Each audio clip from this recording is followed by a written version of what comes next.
Graça e paz do Senhor Jesus, mais um domingo para estarmos aprendendo sobre a EBD.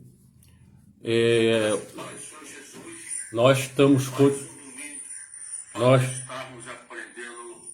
sobre a EBD. Nós continuaremos dando a lição sobre o sacerdócio real. Então vamos orar para que Deus possa nos abençoar você que está nos assistindo, para que as coisas aconteçam segundo a vontade de Deus. Deus amado e poderoso, sente conosco nesta hora, Pai Santo, Pai querido, Senhor da glória, que somente seja falado aqui aquilo que Tu queres. Tome conta da minha mente, tome conta da minha boca e do meu coração, Senhor. Pai Santo, aqueles que estão nos assistindo também, que Tu possa estar abençoando a mente deles, Senhor, para que possam compreender aquilo que Tu queres que nós falemos, Pai. Muito obrigado, sejam conosco, Pai Santo, Pai querido, em nome de Jesus, amém. A nossa amada irmã Patrícia preparou uma lição. Ela começou logo botando um versículo, primeiro versículo, 1 Pedro 2, de 9 a 10. Que fala o seguinte: vocês, porém, são geração eleita, sacerdócio real, nação santa, povo exclusivo de Deus, para anunciar as grandezas daquele que os chamou das trevas para a sua maravilhosa luz.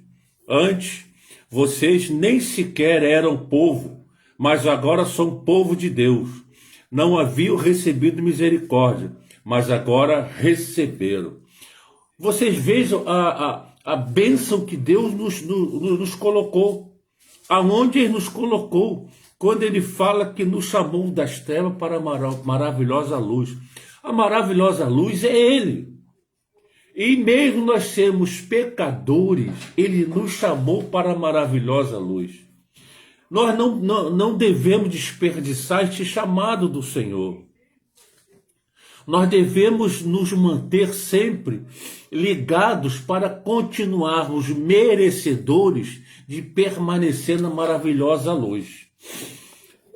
Vou ler o texto aqui, que ela botou um parágrafo com vários versículos explicando cada fase do servo de Deus, cada etapa que ele tem que cumprir na obra de Deus. Eu vou ler todo o texto, depois vou ler versículo a versículo, para ficar bem entendido. Está escrito assim: cada cristão faz parte do que os teólogos costumam denominar de sacerdócio universal dos crentes ou cristãos. Esta é uma doutrina que afirma que todo cristão tem um papel sacerdotal. E que papel seria este? Não necessariamente de liderar uma liturgia religiosa, mas sim de liderar uma liturgia existencial, em que ele se coloca como um sacerdote entre Deus e as pessoas. Não como mediador, pois Jesus Cristo é o único mediador entre Deus e todos nós. Mas como alguém que, conhecendo o amor de Deus, compreende seu papel como restaurador de brechas, como pacificador, como embaixador do reino e mensageiro da reconciliação, sal e luz. A ideia da função sacerdotal talvez possa ser resumida na seguinte expressão. Amado, essa expressão aqui para mim é tudo. Preste atenção. Sacerdote é aquele que fala de Deus aos homens e dos homens a Deus.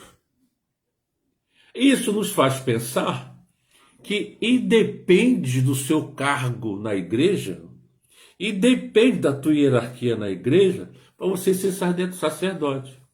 Sacerdote somos todos nós que fomos chamados para a maravilhosa luz, que nós lemos lá em cima em 1 Pedro 2, de 9 a 10. Então é importante não o seu cargo, é importante você estar dentro da maravilhosa luz. Sacerdote é aquele que fala de Deus aos homens e dos homens a Deus. Então, meus queridos, qualquer um que esteja dentro da maravilhosa luz é um sacerdote.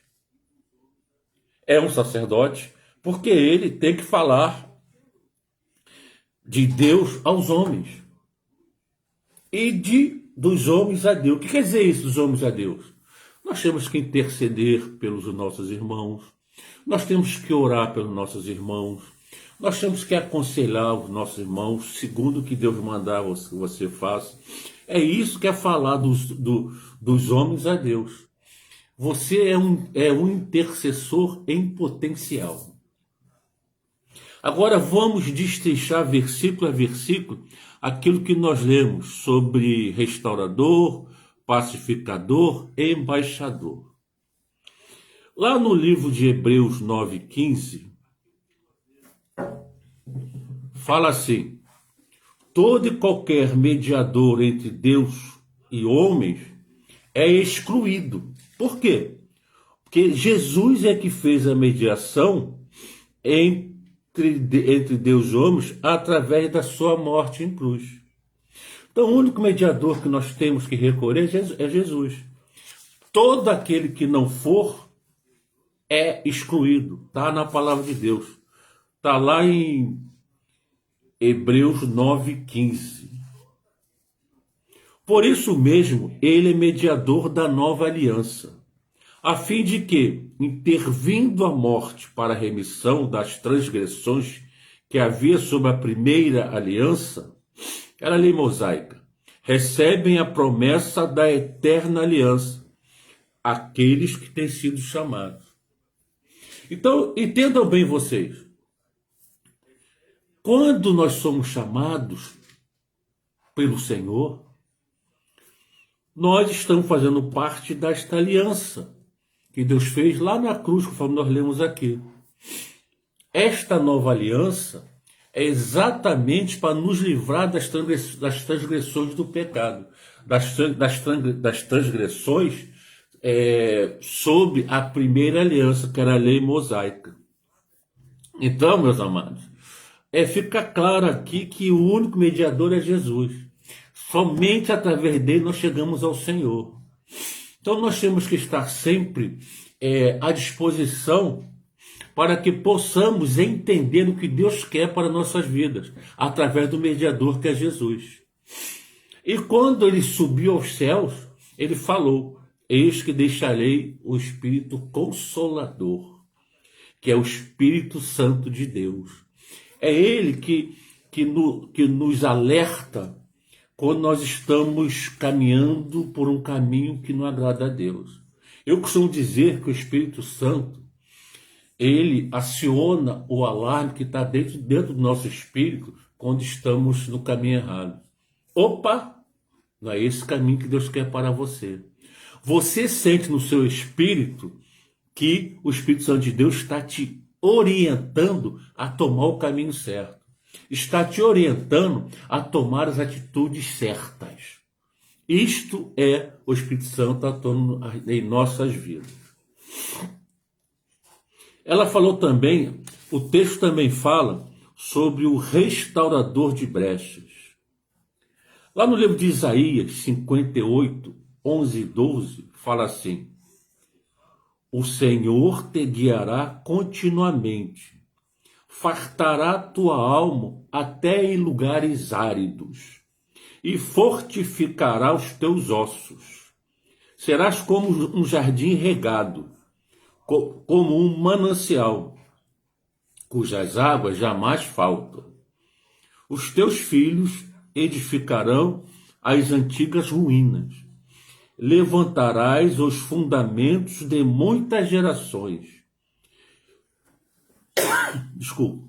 E serás chamado reparador de brechas e restaurador de veredas, para que o país se torne habitável. Vocês vejam a importância do restaurador de brechas. O restaurador de brechas, a finalidade dele não é só para a geração dele, não é só para ele. É para as futuras gerações, que nós lemos aqui. Os teus filhos edificarão antigas ruínas. Ou seja, os teus filhos herdarão também a restauração de brechas. Por isso é importante o seu serviço hoje como restaurador, para que haja continuidade de restauradores de brecha. Para que haja continuidade, para que o país se torne habitável. Nós temos que estar sempre ligados para que possamos ver as brechas que nós temos que restaurar. Para que tenhamos atenção, nós temos que estar ligados constantemente para procurar onde tem brecha. Brecha dentro da igreja, brecha dentro da sua família, brecha no seu estado, no seu país. É isso que nós temos, é esta a função do restaurador de brecha. É esta a função desse restaurador, que nós temos que estar restaurando brechas, clamando ao Senhor para que aceite a nossa restauração. Porque nós temos que fazer uma restauração perfeita. Temos que fazer uma restauração em que não haja mais brecha nessa restauração. Se você tomar como exemplo uma reforma na sua casa, por exemplo, quando acaba a parte mais grossa da obra, há de haver aquela emassar a parede. Nosso amado diácono Robson é craque nisso. Então, se houver alguma brecha na parede, a massa vai tapar essa brecha, vai ficar tudo lisinho. É assim que deve ser a restauração, assim que deve ser a função do restaurador de brecha. Ele tem que fazer com que a coisa fique perfeita, fique lisinha. As coisas fiquem 100%, para as coisas do Senhor tem que ser 100%. Não pode ser 99,9%, não, tem que ser 100%. Ou seja, a obra que você faz, a restauração que você faz, tem que ser lisinha. Outra função daqueles que são chamados para a maravilhosa luz é de pacificador. Pacificador é aquele que não põe lenha na fogueira. Muito pelo contrário. Quando começa a fogueira, ele vem com a água para apagar a fogueira. Ou seja, para acalmar os ânimos.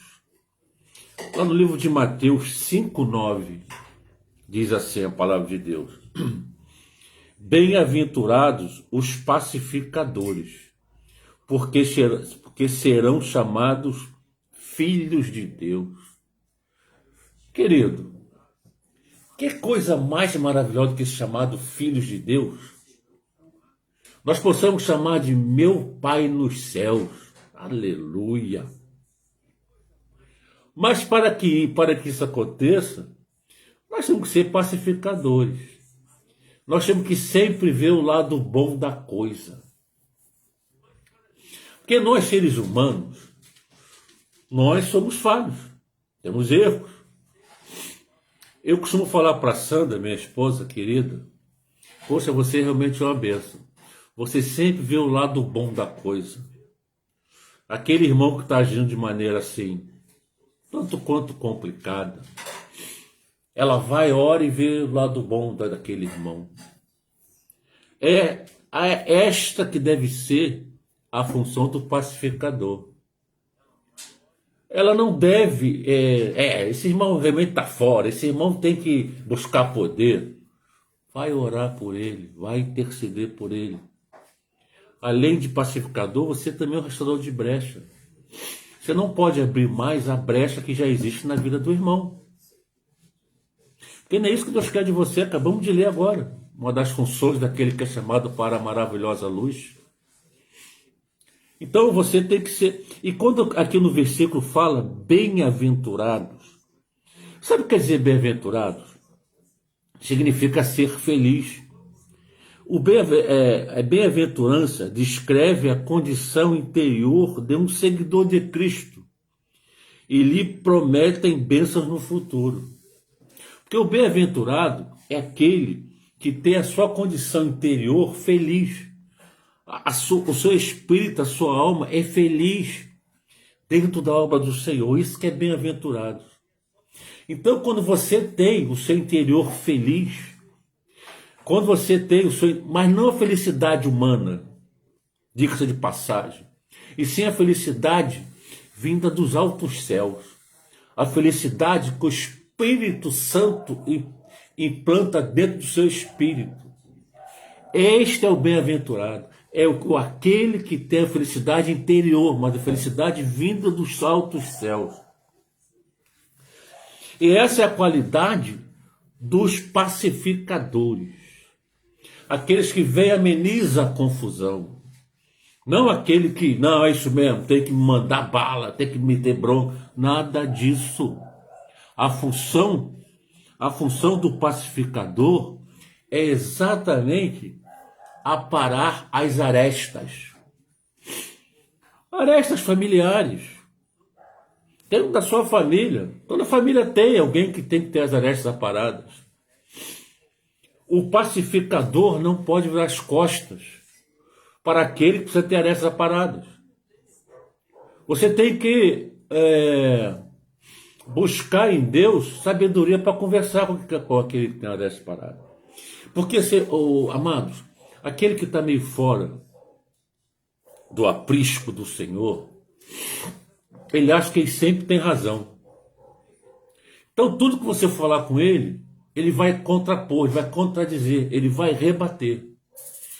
Então, o pacificador tem que estar preparado para receber estas restrições e fazer com que, segundo a palavra de Deus, rebater isso.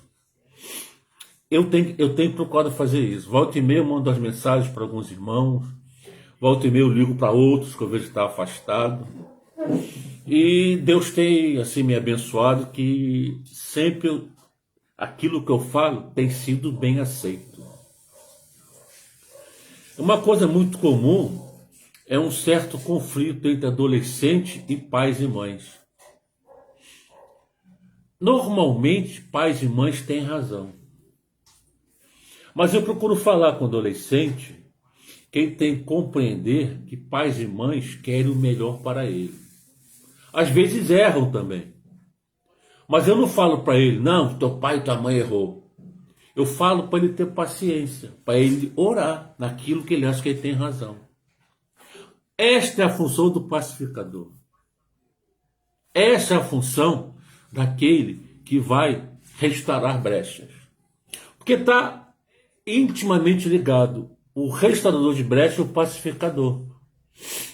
Foi aquele que restaura uma brecha, ao mesmo tempo está pacificando. Por quê? Então,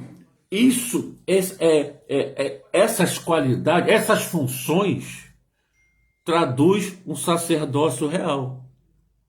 Conforme eu li aqui, sacerdote é aquele que fala de Deus aos homens e dos homens a Deus. Essas funções de restaurador, pacificador, faz parte de um sacerdócio real. Independente da sua função na igreja. Independente do seu grau hierárquico dentro da igreja. A partir do momento que fomos chamados e aceitos na maravilhosa luz, que é importante ser aceito. Lá em Apocalipse 3:20 fala assim: eis que estou à porta e bato. Se ouvires e abrires, entrarei e serei convosco. Então são duas atitudes. Você ouvir e abrir a porta. Então quando você é chamado para a maravilhosa luz, é exatamente isso. Você ouve o chamado e abre a porta. Para que Deus possa cear contigo. Porque Deus quer ter intimidade contigo. Porque alguém só ceia com alguém quando tem intimidade. É isso que Deus quer. É isso que Deus quer para cada um de nós. Deus quer intimidade conosco. E nós temos que ouvir o chamado e abrir a porta. Aí sim, estaremos na maravilhosa luz. A gente sai das trevas da ignorância, nas trevas das atitudes erradas, nas trevas de perturbação mental, para a maravilhosa luz. Então, meus amados, o pacificador é isso tudo que acabamos de falar. Bem-aventurados os pacificadores, porque serão chamados filhos de Deus.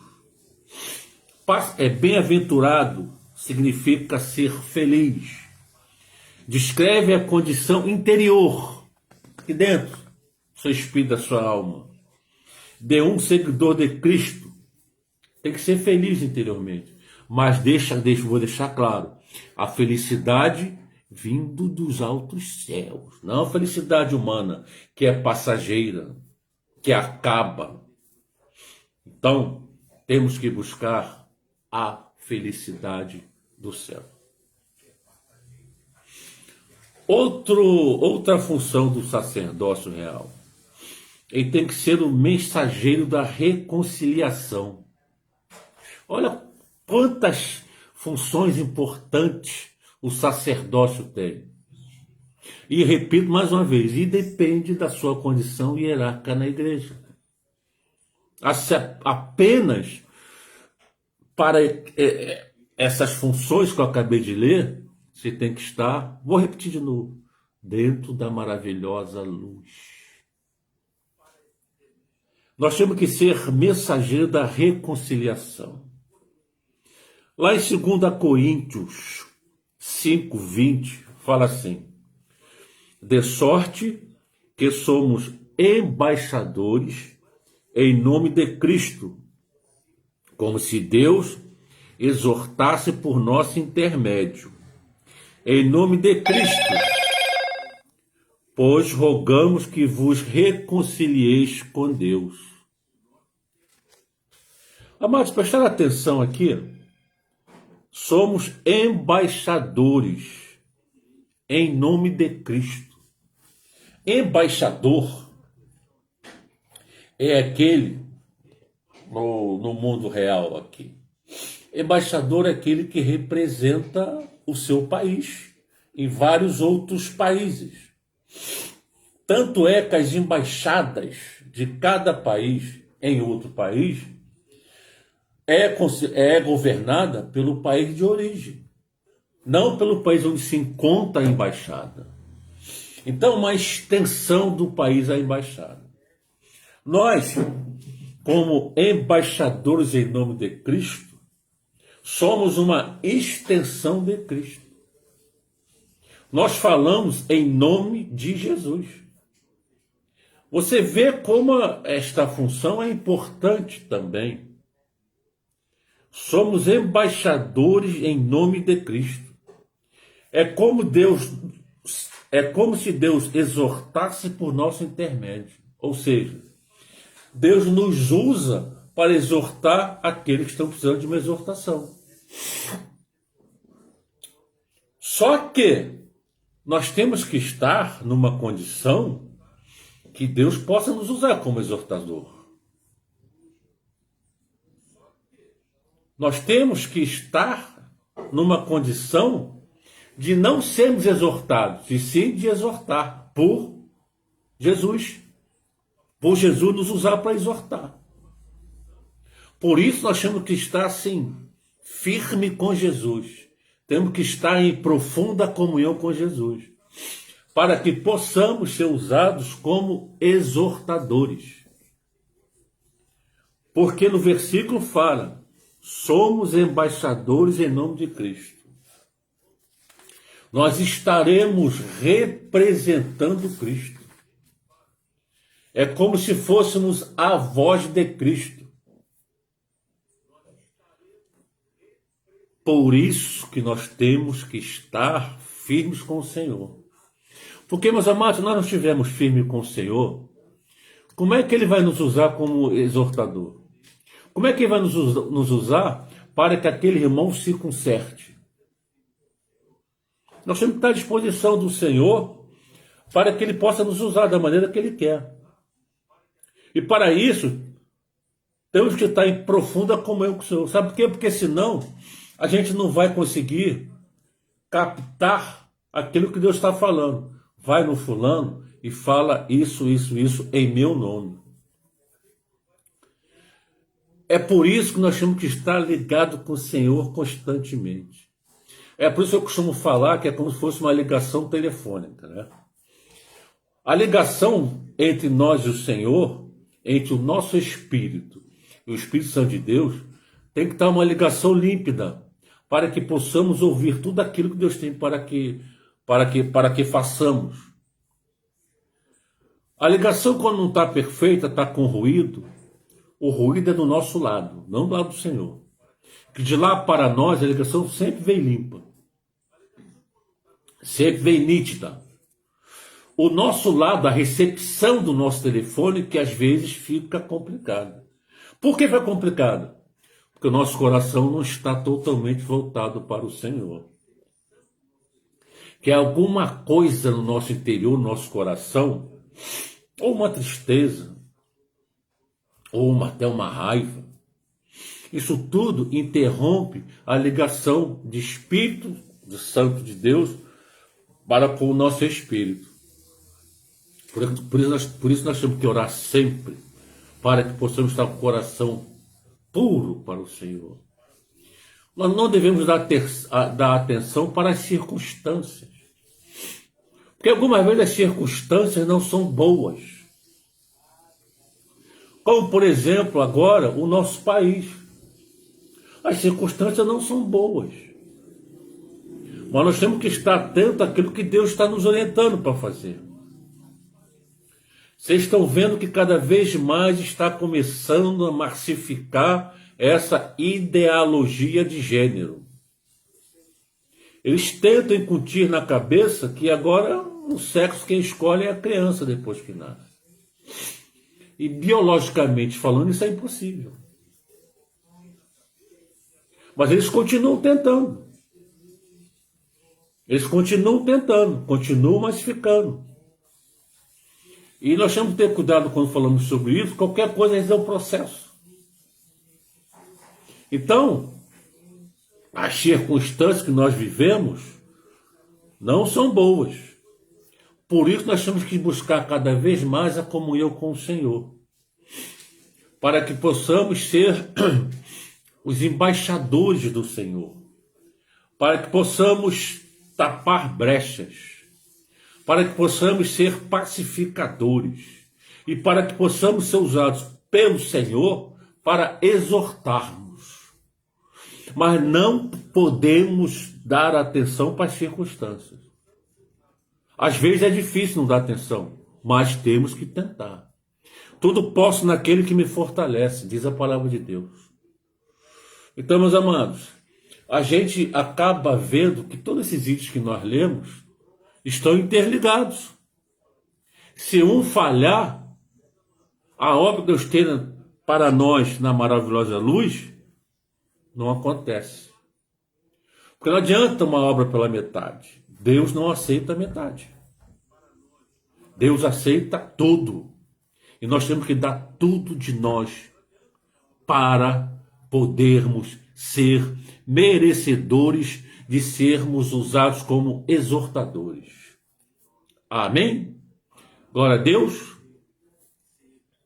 Outro item importante, sal e luz.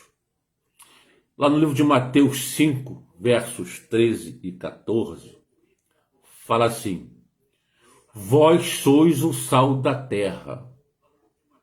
Ora, se o sal vier a ser insípido, como lhe restaurar o sabor? Para nada mais presta, senão para, lançado fora, ser pisado pelos homens. Amados, vamos trazer isso para o lado humano. Nós, servos de Deus, temos que dar sabor à vida. A vida das pessoas. Este sabor é vindo do Espírito Santo de Deus. Porque cansei de ouvir, minha vida não tem mais gosto, não tem mais gosto em viver. É aí que entra o servo de Deus. Aí que entra aquele que está na maravilhosa luz, para dar gosto na vida destas pessoas desesperançadas. Agora, quando fala aqui, se não tiver gosto, para nada mais presta, se não lançado fora, ser pisado pelos homens. Quantas pessoas que têm a vida sem gosto, sem graça, são pisadas pelo ser humano, são humilhadas. Nós, servos de Deus, nós somos a menina dos olhos do Senhor. E Deus não nos deixa ser pisados. Deus não nos deixa ser pisados pelos homens. Mas para isso, nós temos que ser o sal da terra. Para isso, nós temos que dar gosto para aqueles que têm a vida desesperançada. Não tem mais gosto em viver. Nesta hora que nós temos que ser o sal da terra. Nesta hora que nós temos que ser luz do mundo. No verso 14 de Mateus 5 fala assim: vós sois a luz do mundo. Não se pode esconder a cidade edificada sobre um monte, nem se acende uma vela para colocá-la do alqueire, mas no velador, e alumia o que todos se encontram na casa. O que quer dizer isso? Não se pode esconder a cidade edificada sobre o monte. Quer dizer que todos verão a cidade edificada sobre o monte. Quer dizer que de onde estiver, você vai ver cidade edificada sobre um monte. Quer dizer que onde esteja você vai ver cidade edificada pelo monte. E isso aqui é ser luz. Onde quer que você esteja, você vai ser visto. E quando fala que não se acende uma vela para colocar debaixo de alguma coisa, mas no velador, ou seja, esta vela acesa tem que estar no local como velador para que todos vejam. Como é que as pessoas te veem à sua volta? No seu trabalho, no seu prédio, na rua. Você é como a cidade edificada no monte? Você é como a vela acesa no velador? As pessoas podem ver em você a luz de Cristo? Nós temos que ter esta iluminação de Cristo. Lá no meu trabalho, as pessoas, quando a gente vai aposentar, as pessoas costumavam dizer: você tem um alto astral. Não, eu tenho a luz de Cristo. Que as pessoas veem em mim algo diferente. Pode ver em você também algo diferente. Eu lembro de certa vez, eu estava andando com a Sandra na Rua do Meia, uma das ruas, e nós passamos em frente a uma casa que vende artigos religiosos, artigos de macumba. E tinha uma funcionária ajeitando uma prateleira da loja. Quando a Sandra passou em frente à loja, ela virou as costas, olhou para a Sandra, fez aquela cara diabólica e correu para os fundos da loja. Isso quer dizer o quê?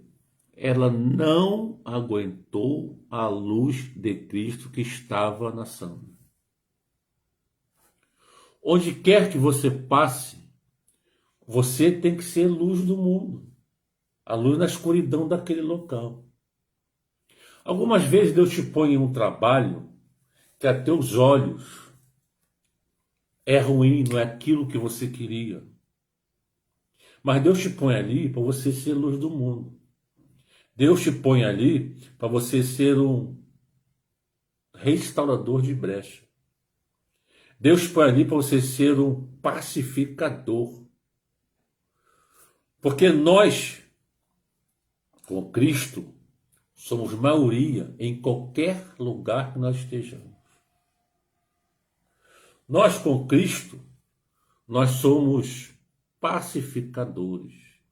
Nós somos sal da terra. E por isso que nós temos que, onde quer que estejamos, temos que apresentar a luz de Cristo. Onde quer que estejamos, as pessoas têm que ver em nós a luz de Cristo. Não importa que local seja, importa que nós estejamos firmes, constantes e abundantes nas coisas de Deus.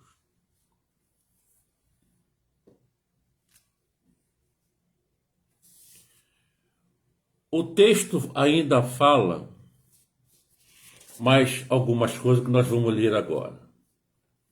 Nossa responsabilidade sacerdotal é mais um aspecto do nosso seguimento a Cristo, o Supremo Sacerdote.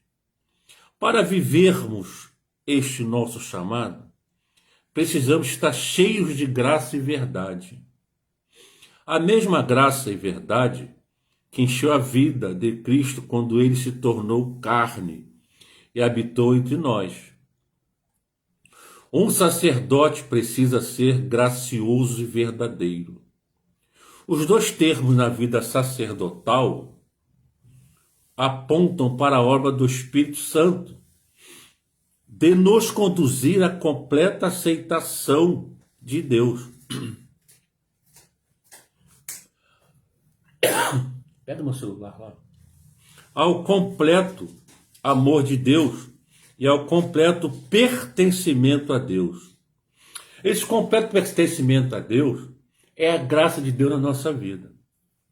E também nos iluminar o entendimento para discernirmos o que agrada a Deus. O que significa a vida. Quem tem feito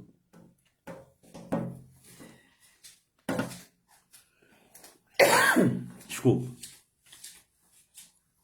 E também para nos iluminar o entendimento, para discernirmos o que agrada a Deus.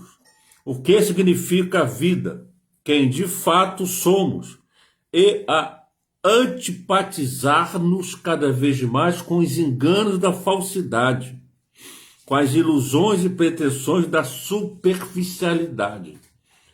Toda superficialidade é pretensiosa. A verdade acende a luz que dissipa os enganos. Obrigado, minha querida. Minha esposa trouxe água para mim agora. A palavra de Deus fala assim: um copo d'água aos pequeninos, grande é o galardão. Como eu sou grande, o galardão dela é dobrado. Te amo, minha querida.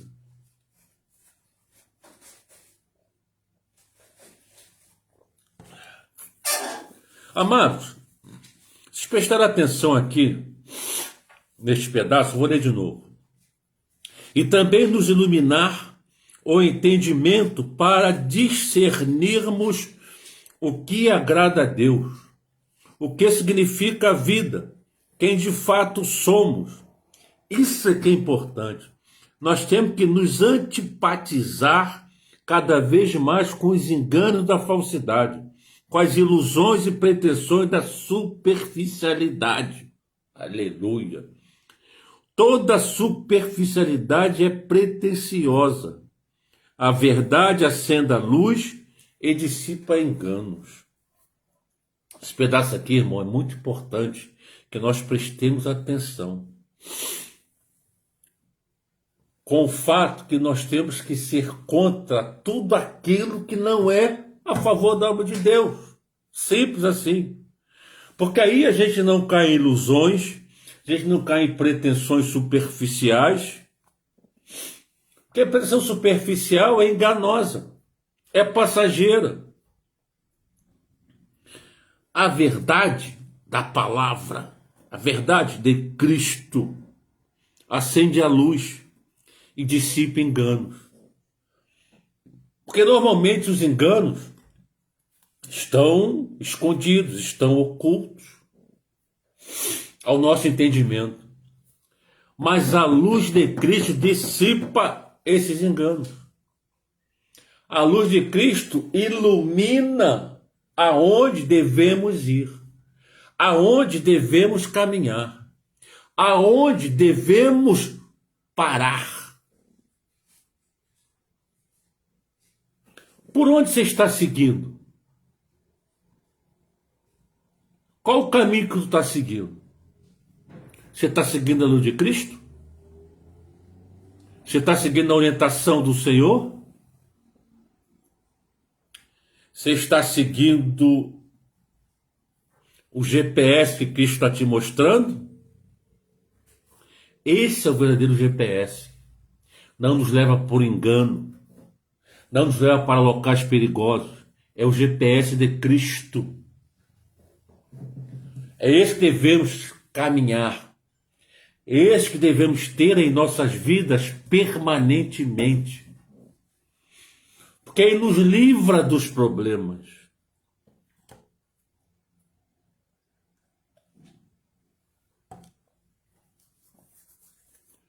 Os problemas estão aí.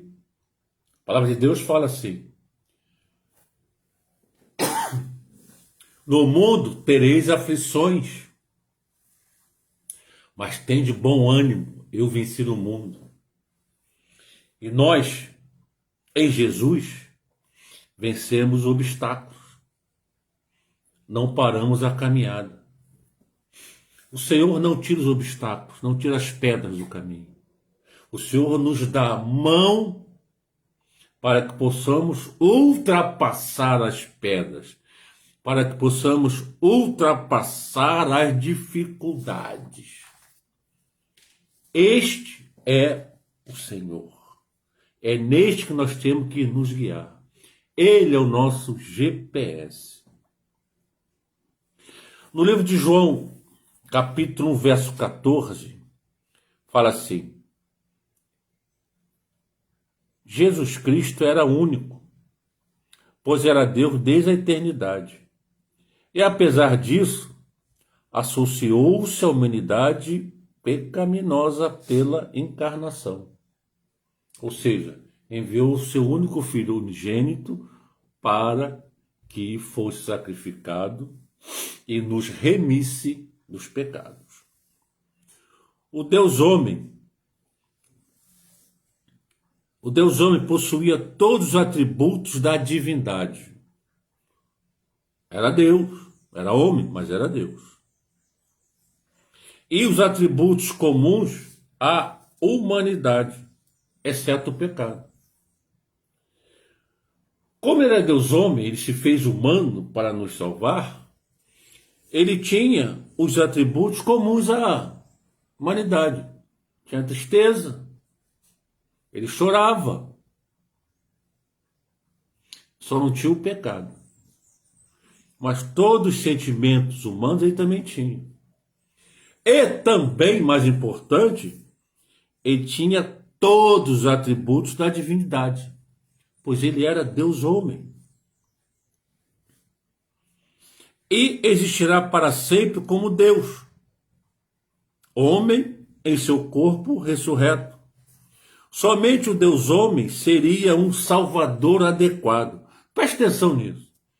Somente o Deus homem seria um salvador adequado. Por quê?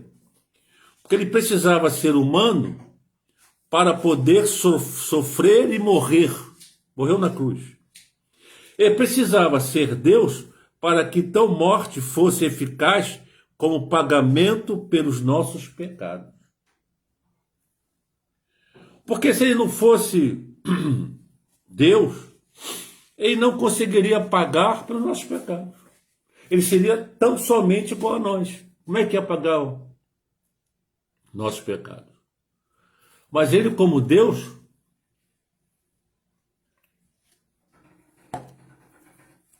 conseguiria isso.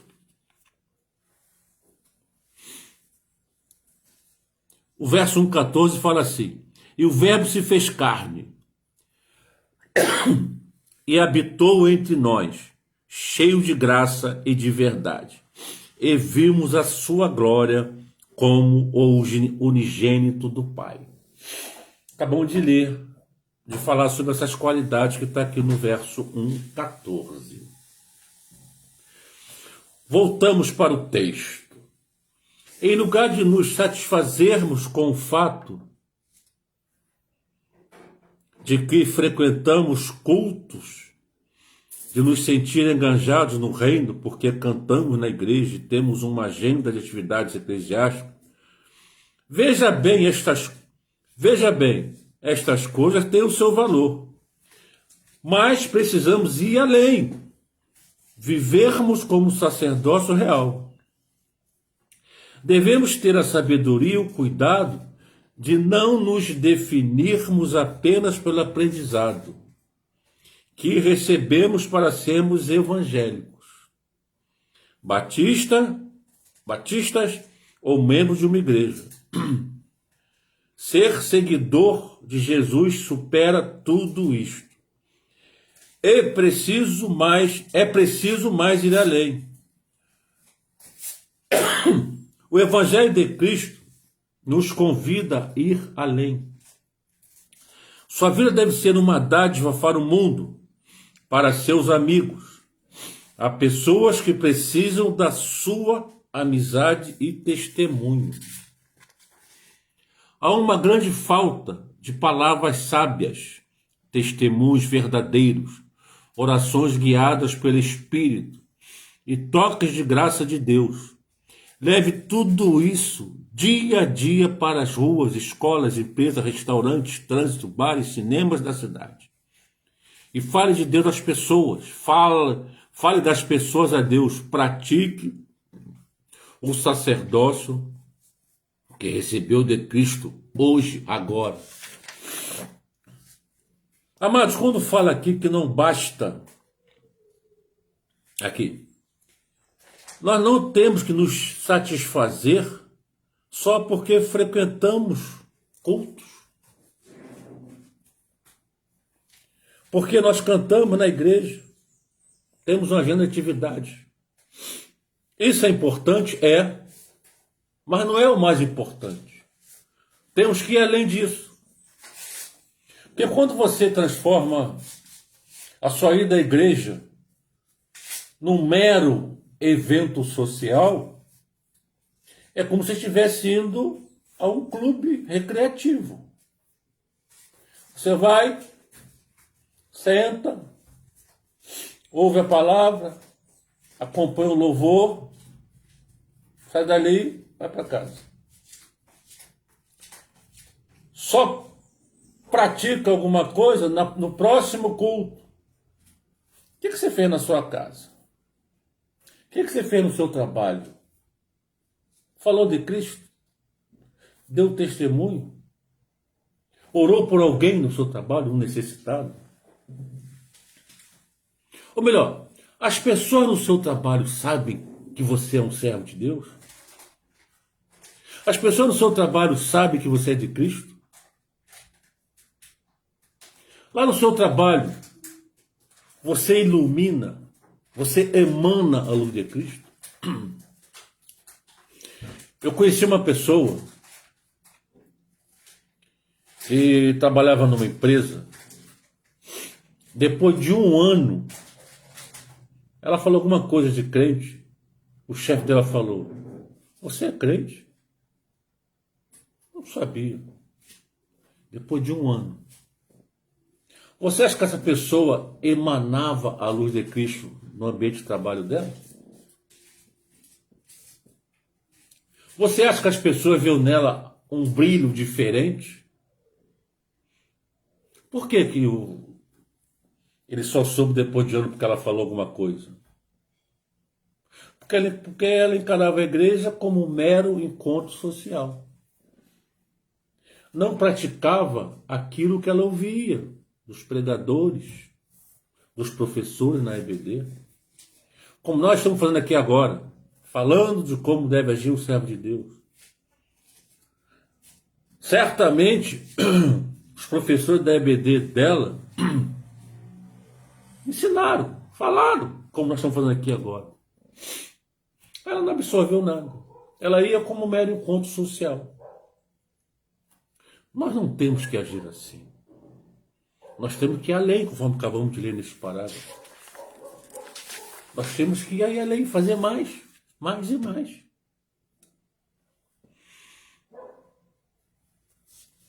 Vamos ler aqui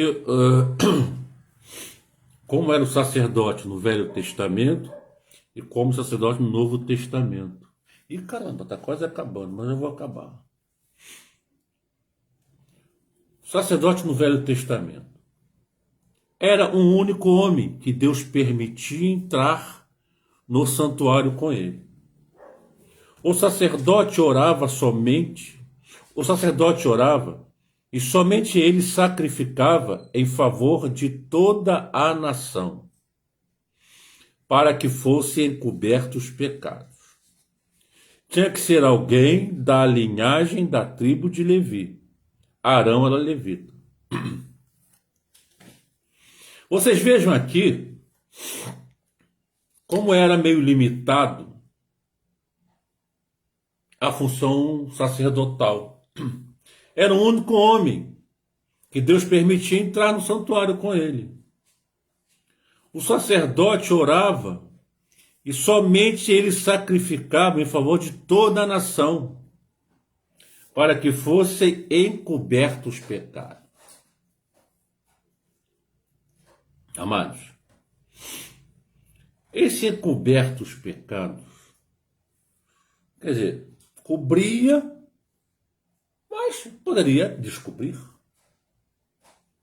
Não como Jesus fez na cruz, nos livrou. Tinha que ser alguém da linhagem da tribo de Levi.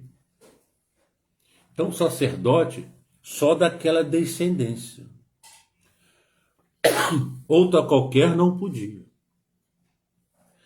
Agora vamos ver o sacerdote no Novo Testamento. Olha a diferença. Olha a amplitude. Todos os cristãos foram feitos sacerdotes pelo sangue de Jesus. Eu e você somos sacerdotes pelo sangue de Jesus. Se estivesse no Antigo Testamento, não poderíamos. Nós não somos da linhagem de Levi. Mas no Novo Testamento podemos. Porque fomos feitos sacerdotes pelo sangue de Jesus. Temos livre acesso ao trono da graça para pedirmos perdão por nossos pecados e oramos ao Senhor. Lá, só quem tinha acesso era o único sacerdote da linhagem de Levi. Pertencemos à linhagem do Senhor Jesus, aleluia. Uma nova ordem superior à de Levi. Vejam bem, na linhagem de Levi, só quem pertencia a esta linhagem podia ser sacerdote.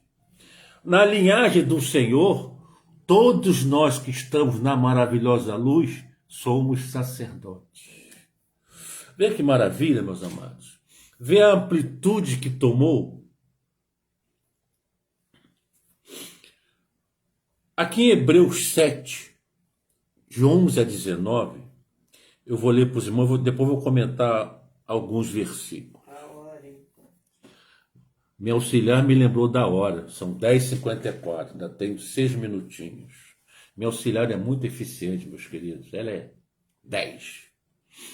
Se fosse possível, verso 11, Hebreus 7, se fosse possível alcançar a perfeição por meio do sacerdócio levítico, visto que em sua vigência o povo recebeu a Levi, por que haveria ainda necessidade de se levantar outro sacerdote, segundo a ordem de Melquisedeque e não de Arão?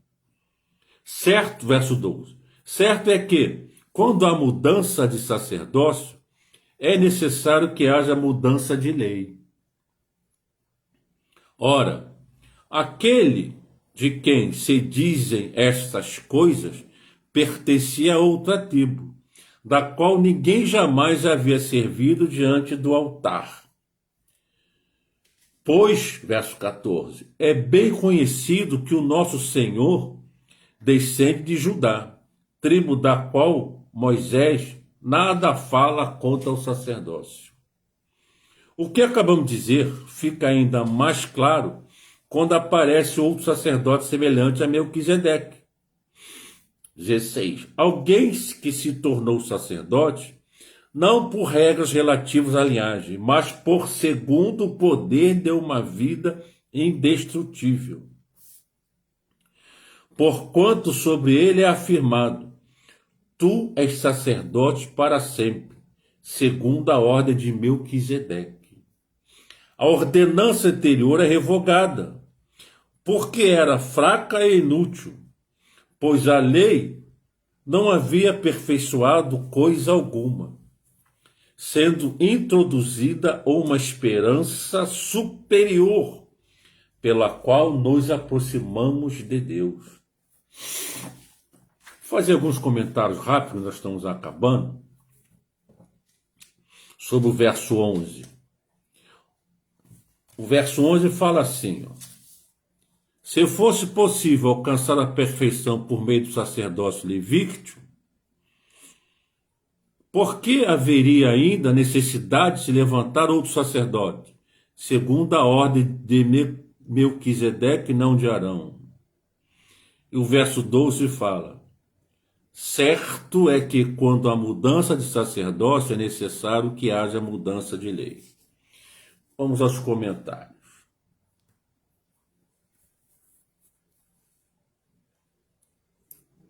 Outra prova de que Cristo é superior à lei e seu sacerdócio é que ela não pode dar ao povo, a lei, não pode dar ao povo a perfeição, completa comunhão em Deus.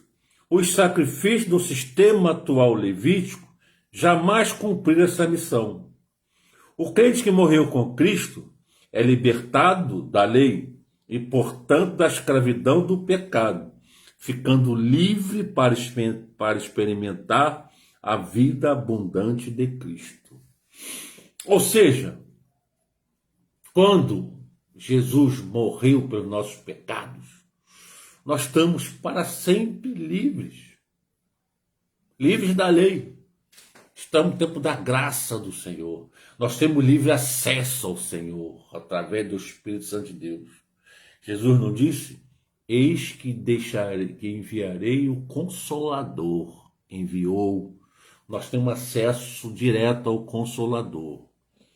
E lá no verso 19, para encerrarmos, que diz, sendo introduzida uma esperança superior pela qual nos aproximamos de Deus.